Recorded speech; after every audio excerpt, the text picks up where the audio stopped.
Hello বন্ধুরা, আপনারা সবাই ভালো আছেন? আজকে আমি একটা পিঠে করব।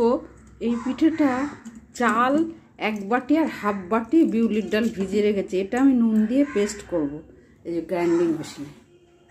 এবার এই ডালটাকে একদম স্মুথ পেস্ট করেছি। এবার এইটাকে একই ডাইরেকশনে এরকম করে করে ফেটাবো 5-6 মিনিট ধরে।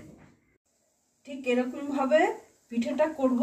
এই প্রথমে একদলা দিয়েছি, তারপরে এই যে নারকোলের পুরটা দিচ্ছি, নারকোল গুড় এলাচ গুঁড়ো দিয়ে পাক দেওয়া আগুনে আর দিয়ে তারপরে এইটা দিয়ে কভার করব এরকমভাবে।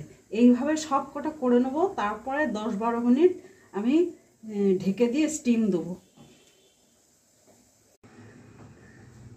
এটা উড়িষ্যায় প্রচলিত। ওরা হলুদ পাতায় করে। হলুদের তো একটা উপকারিতা আছে, আর হলুদ পাতার একটা সুন্দর স্মেল আছে। যেহেতু আমার হলুদ পাতা নেই, তাই এইটাতে করছি।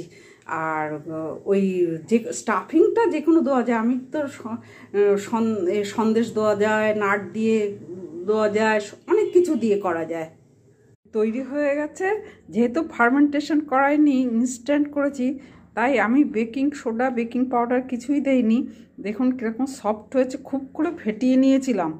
ফেটালে একদম জলের ওপর ভাসছে, এরকম ফেটিয়েছি 7-8 মিনিট, যার জন্য খুব সফট হয়েছে। কিছু দেওয়ারই দরকার হয়নি।